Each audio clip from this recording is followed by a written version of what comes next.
My fiancé left me for her rich boss. I said nothing, started from zero, became his competitor. 3 years later, his company went bankrupt. She called begging. I was already a billionaire dating a supermodel. Hey Reddit, I'm keeping the ring. Consider it compensation for the 3 years I wasted on you. Those were the last words my fiancé spoke to me before walking out of our apartment with 2 suitcases and a new Cartier bracelet I definitely hadn't bought her. I stood there in our living room. Well, my living room now, watching her close the door without a single glance back. The sound of it shutting felt final in a way I hadn't expected. No yelling, no tears, just done. I was 30 years old, working as a senior analyst at a mid-tier consulting firm, making decent money, but nothing spectacular. We'd been together for 3 years, engaged for 6 months. The wedding was supposed to be in 4 months. Invitations were ordered, deposits were paid, and she'd just left me for her boss. The thing is, I saw it coming. I'm not an idiot. The late-night work meetings had started about 8 months ago. The new designer clothes. The way she'd started doing her makeup differently, more dramatically, like she was going somewhere important. The phone that was suddenly password protected after 3 years of being casually left on the coffee table. But like an absolute fool, I convinced myself I was being paranoid, that I was being insecure, that successful women have demanding careers, and I should be supportive. I picked up my phone and stared at the screen. Part of me wanted to call someone, but who? My parents would say, "I told you so." They'd never liked her. My friends would offer sympathy beers and tell me there were plenty of fish in the sea. My coworkers would find out eventually and give me those pitying looks in the break room. Instead, I opened my laptop and looked at the name she'd mentioned in passing dozens of times over the past year. Vincent Carrington, her boss, founder and CEO of Carrington Digital Solutions, a rapidly growing tech consulting firm that had been eating up market share in our industry for the past 2 years. I'd heard about them professionally. They were aggressive, well-funded, and had a reputation for poaching top talent with obscene salary offers. I'd never met Vincent, but I'd seen his photo in business magazines. Tall, silver fox type, probably mid-40s. The kind of guy who wore $3,000 suits and had a yacht named something pretentious like Manifest Destiny. 3 weeks after she left, I saw them together. I wasn't stalking her or anything creepy like that. I was at a conference for work. One of those industry networking things where everyone pretends to care about synergy and disruption, while really just trying to poach clients and employees from each other. I was standing near the hotel bar when I saw them across the lobby. She was wearing a red dress I'd never seen before, the kind that probably cost more than our monthly rent used to be. Her hand was on his arm, laughing at something he said. He had that casual confidence of someone who'd never been told no about anything important in his entire life. They didn't see me. I made sure of that. I watched them get into the elevator together, watched the numbers climb to the top floor where the penthouse suites were, and I felt something shift inside me. It wasn't heartbreak anymore. That had happened weeks ago, in private, when I'd realized she wasn't coming back. This was something colder, more focused. Anger? Maybe, but not the hot, destructive kind. This was the kind of anger that crystallizes into purpose. I went back to my room, ordered room service, and spent the entire night researching Carrington Digital Solutions. Revenue projections, client lists, employee reviews, every piece of public information I could find. By morning, I had a plan. It was insane. Completely, utterly insane. I had $63,000 in savings. No business experience beyond my consulting job. No connections to investors. No safety net. But I had something Vincent Carrington didn't have. I had absolutely nothing left to lose. I gave notice at my job the following Monday. My boss thought I was having a breakdown. "Take some time off," he said, concern in his eyes. I heard about the engagement. These things happen. Don't make any big decisions right now. But I'd already made the decision. I cashed out my 401k, took the tax penalty hit, and added it to my savings. $107,000 total. Enough to maybe survive for a year if I was careful, or enough to start something small. I rented a tiny studio apartment in a cheaper part of town. I sold my car and bought a used Honda. I canceled every subscription, every luxury, every unnecessary expense. My life became brutally simple. Laptop, internet connection, coffee, and instant noodles. I started freelance consulting at first, just me, undercutting Carrington's prices by 30% while delivering faster turnarounds. I worked 18-hour days, 7 days a week. I took every client too small for the big firms to care about. I built a reputation for being responsive, thorough, and cheap. After 6 months, I hired my first employee. Trevor was a kid fresh out of college, brilliant with data analysis, but socially awkward enough that none of the prestigious firms would hire him. I paid him slightly above market rate and gave him equity. He looked at me like I was crazy. "Why are you doing this?" he asked during our first week working together. "You could make 3 times what you're paying me by just going back to a corporate job." "Because I'm building something," I told him. "And I need people who are building with me, not just collecting paychecks." By the end of year 1, we were a team of 5. We'd landed a few medium-sized clients, including one that had left Carrington after being frustrated with their impersonal service. I didn't advertise that fact, but word started to spread in the industry. Year 2 was harder. We were growing, but growth requires capital. I maxed out 3 credit cards, took out a small business loan at a punishing interest rate, and worked even longer hours. There were weeks I slept 4 hours a night. Weeks where I wasn't sure we'd make payroll. Trevor found me in the office at 3 in the morning once, staring at spreadsheets. "You look like hell," he said. "I'm fine." "No, you're not. None of us are. We're all working crazy hours because you work crazy hours. What are we even chasing?" I looked at him for a long moment. "You ever have someone treat you like you're not worth their time? Like you're just disposable?" He nodded slowly. "I'm proving they were wrong," I said. "That's what we're chasing." Something shifted in his expression. Understanding, maybe. He sat down at his desk and opened his laptop. "Then let's work." The breakthrough came from an unexpected place. One of our small clients was a startup that got acquired by a major tech company. The acquiring company was impressed with our work and asked us to pitch for a larger contract. We won it. That single contract was worth more than our entire previous year's revenue. Suddenly, we had credibility. We had cash flow. We had momentum. I hired aggressively, targeting people who'd been overlooked or underestimated by the industry. Former stay-at-home parents returning to work. Career changers. Immigrants with incredible skills but not quite perfect English. People who were hungry, who had something to prove. By the middle of year 3, we had 40 employees in an office that didn't make me feel ashamed when clients visited. I started seeing our name mentioned in the same articles as Carrington Digital Solutions.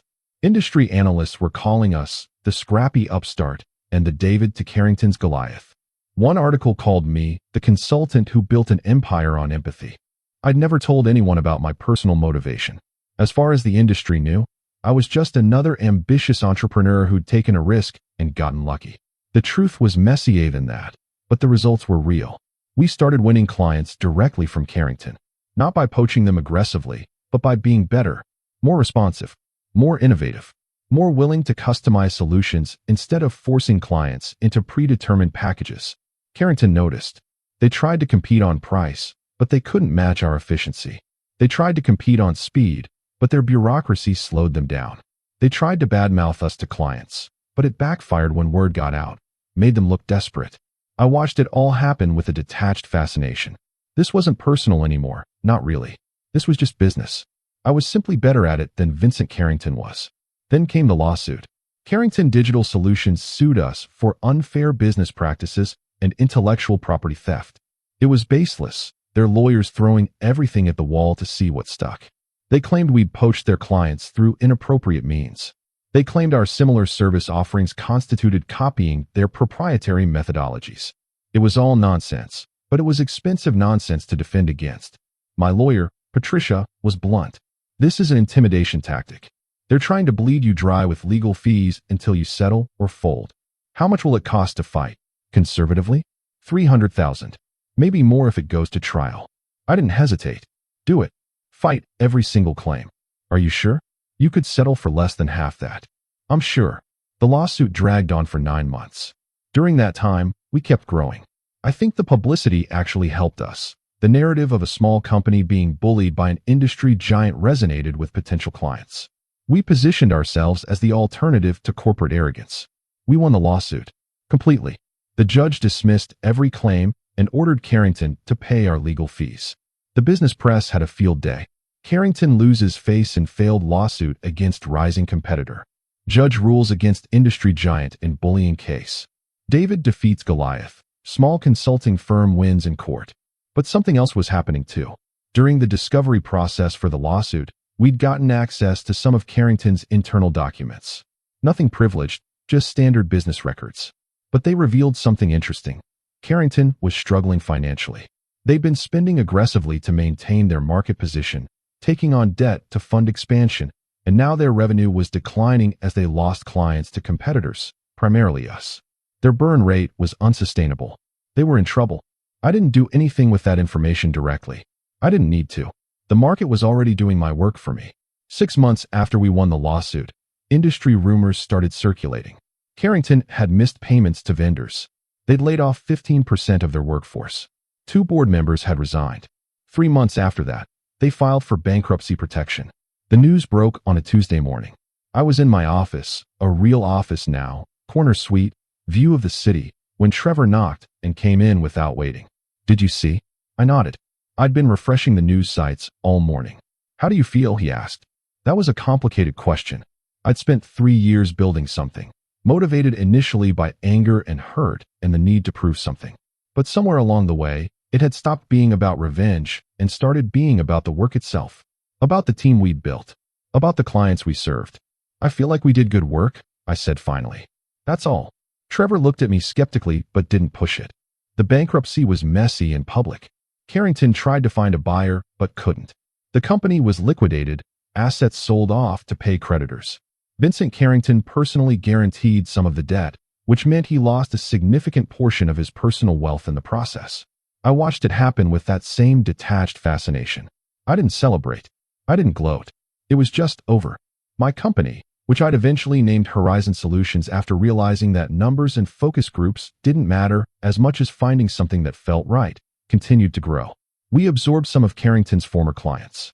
We hired some of their laid-off employees, the good ones, the ones who'd been trapped in a toxic corporate culture and were grateful for a fresh start. We were approaching $50 million in annual revenue. I owned 65% of the company. The math was pretty simple. I was worth, on paper at least, well over $100 million. I was a multimillionaire at 33 years old, and I was utterly, completely alone. I'd dated occasionally over the 3 years, but nothing serious. I didn't have time, and honestly, I didn't have the emotional bandwidth.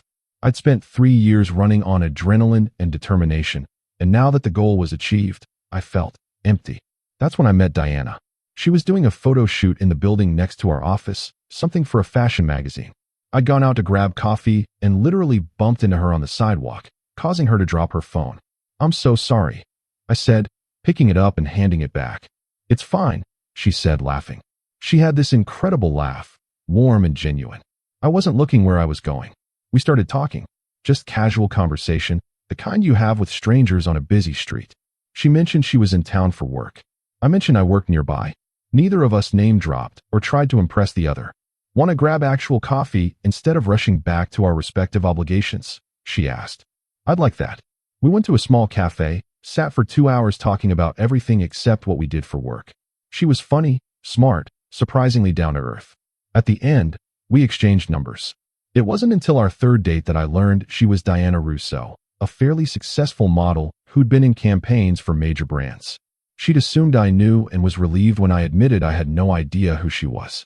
Most guys either know exactly who I am and get weird about it, or they don't know and then get weird when they find out, she said. "I'm pretty good at not being weird," I told her. "Yeah? What do you do?" I told her. She'd never heard of Horizon Solutions, which was refreshing. She asked good questions about the business, seemed genuinely interested in the work itself rather than the success or money. We'd been dating for about 4 months when I got the call. Unknown number. I normally didn't answer those, but something made me pick up. "Hello." There was a pause, then a voice I hadn't heard in 3 years. "It's me. My ex-fiancée." I stood up from my desk, walked to the window, looked out at the city below. "How did you get this number?" I still know some people who know you. People in the industry. What do you want?" Another pause. I could hear traffic in the background, the sound of the city. She wasn't calling from somewhere private. "I need help," she said, and her voice cracked on the last word. "With what?" "Everything. After Vincent's company went under, he let me go. Said he couldn't afford to keep me on, but really I think he just needed someone to blame. I've been applying for jobs, but our industry is small, and word got around that we were sleeping together while he was married and you were engaged. I supplied." "Yeah, that probably didn't help your professional reputation." "That's not fair, isn't it?" Silence. "I'm broke," she said finally. "I'm living with my sister. I had to sell everything. The jewelry, the clothes, all of it. I have nothing, and I know I don't deserve to ask, but I thought maybe you could help me find a job. You have a company now. You're successful. I saw the articles. So you want me to give you a job? Or just a reference? A connection? Anything? I thought about it for exactly 3 seconds. No, please. I know I hurt you, but that was 3 years ago. I'm not asking for forgiveness. I'm just asking for help. And I'm saying no. You made your choices. You chose money and status over our relationship.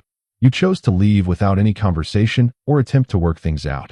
You chose to keep the ring as compensation for time you considered wasted. I was different then. I've changed. Maybe you have, but that's not my problem. You wanted the wealthy, successful man. You got him. It didn't work out the way you planned.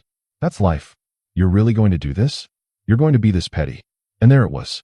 The entitlement. The assumption that I owed her something because we'd once been together.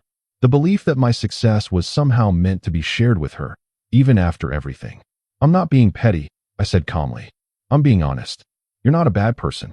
You're just someone who made choices that prioritized the wrong things. And now you're living with the consequences of those choices. Just like I lived with the consequences of mine.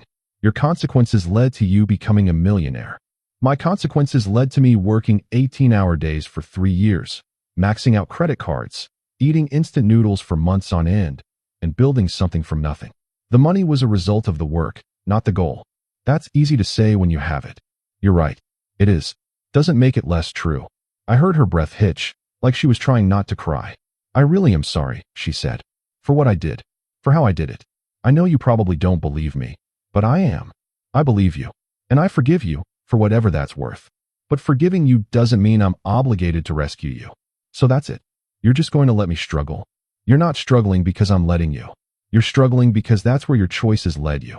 The same way my success isn't because you left me. It's because of what I did after you left. Another long silence. I hope you're happy, she said finally, and hung up. I stood there for a few minutes, phone still in my hand, looking out at the city. Trevor knocked on my door frame. Everything okay? Yeah, I said, turning back to my desk. Everything's fine. That evening, Diana and I had dinner at a new restaurant downtown. She was telling me about a shoot she'd done that day, something involving standing in a fountain in November, and I was only half listening because I kept thinking about the phone call. You're distracted, she said, not accusatorially, just observing. Sorry, got a weird call earlier. Want to talk about it? I told her the whole story. Not just the call, but everything. The engagement, the breakup, the 3 years of building the company, the vindication of watching Carrington fail, and now this, my ex calling for help. Diana listened without interrupting. When I finished, she took a sip of her wine and considered. Do you think you did the right thing? Saying no? Honestly, I don't know. Part of me feels like I should have been the bigger person. Helped her out, proved I wasn't petty or vindictive. But another part of me thinks that would have been dishonest. She didn't want my help. She wanted me to fix the problem she created. That's not the same thing. Diana nodded slowly. I dated a guy once who was incredibly wealthy, heir to some pharmaceutical fortune. He was generous to a fault, always helping people, always giving money away. Sounds great, right? I'm sensing a but. But he was also completely enabling every bad decision anyone around him made. His friends had no consequences for anything because he'd always bail them out. His sister was an addict and he kept giving her money instead of getting her real help. He confused kindness with just removing all responsibility from people's lives. What happened? I left him. Not because he was generous, but because he couldn't distinguish between helping people grow and just preventing them from ever experiencing the results of their choices. It was like he was trying to buy absolution for having money by making sure no one around him ever struggled. You think I made the right call then? I think you made an honest call. Whether it's right or not isn't really for me to judge. But I don't think you were being cruel. I think you were being clear about boundaries. I loved her a little more in that moment. 2 months later, I saw another article about Vincent Carrington. He'd filed for personal bankruptcy and was selling his house, a mansion in an exclusive neighborhood that was being listed for $12 million. I felt nothing. That surprised me. I'd spent 3 years motivated by proving something to myself, to my ex, to Vincent Carrington, to the industry.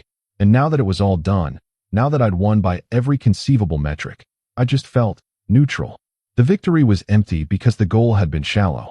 I'd built something real, something valuable, something that employed 53 people and served hundreds of clients well. That mattered. The fact that it had happened to destroy my ex's lover's company in the process was just a side effect, not the point. I met with a business advisor who specialized in exits and acquisitions. You're sitting on a valuable company, she told me. If you wanted to sell, you could probably get somewhere between 150 and 200 million, depending on the buyer and the terms. I'm not sure I want to sell. Then what do you want? That was the question, wasn't it? I want to build something that matters beyond my ego, I said. The last 3 years were about proving I could. The next 3 should be about doing something worth proving. She smiled. That's a good answer. So what's the plan? Over the next 6 months, we restructured the company. I promoted Trevor to COO and gave him more equity. We brought in experienced executives for areas where we needed expertise. We established a foundation that would provide free consulting services to nonprofits and social enterprises. I kept majority control but stopped being involved in day-to-day operations. The company didn't need me grinding away 18 hours anymore. It needed actual leadership, actual vision beyond just surviving and growing. I started sleeping normal hours. I took weekends off. Diana and I went on an actual vacation, 2 weeks in Italy where I didn't check email once. Life became, for the first time in 3 years, actually pleasant. My ex called one more time, about a year after the first call. I got a job, she said when I answered. Nothing fancy. Marketing coordinator at a small firm. But it's honest work and I'm good at it. That's great. Genuinely. I wanted you to know that I'm okay. That I figured it out without your help. And that you were right to say no to me. I didn't say no to be right. I said no because it was honest. I know. I understand that now. I also wanted to say thank you. For what? For not taking the call as an opportunity to gloat. For not being cruel when you had every right to be. For just being clear. You're welcome. Are you happy? She asked. I thought about Diana, about the trip we were planning to Japan next month, about the company and the team and the work we were doing, about the fact that I could sleep at night without my mind racing through problems and contingencies. Yeah, I said. I really am. Good. You deserve it. We said goodbye, and this time it felt final in a different way. Not an ending full of anger and hurt, but just an ending. A door closing naturally because there was nothing left on the other side. I never told Diana about that second call. It didn't seem relevant to who we were or what we were building together.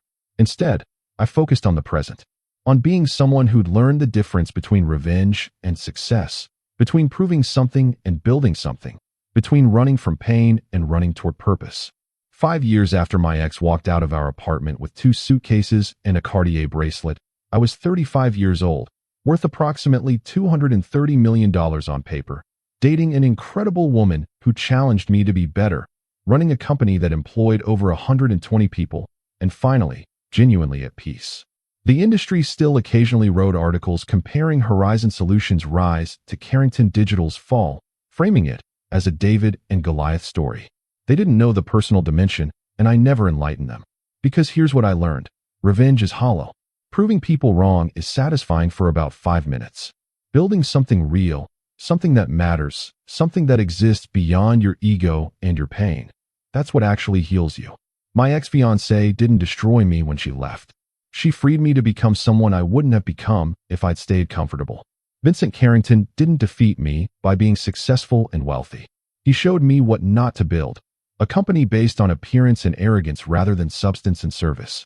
The best revenge really is living well. But living well isn't about making other people see your success. It's about building a life you don't need to prove to anyone. I still have the ring she left me with, by the way. Not out of sentimentality. I kept it as a reminder that the most valuable things in life aren't the ones you can put a price on. These days, when young entrepreneurs ask me for advice on starting a company, I tell them the truth. Don't build something to prove someone wrong. Build something because it's right. The motivation that gets you through year 1 won't be enough to sustain you through years 2, 3, and beyond. Build something that matters beyond your wounds. That's the real story, not the drama of betrayal and bankruptcy and billionaire status. Those are just plot points. The actual story is about the difference between running from something and running towards something. And I'm still running towards something. But now I'm doing it with someone beside me, for reasons that have nothing to do with pain and everything to do with purpose. That's not a fairy tale ending. It's better. It's real.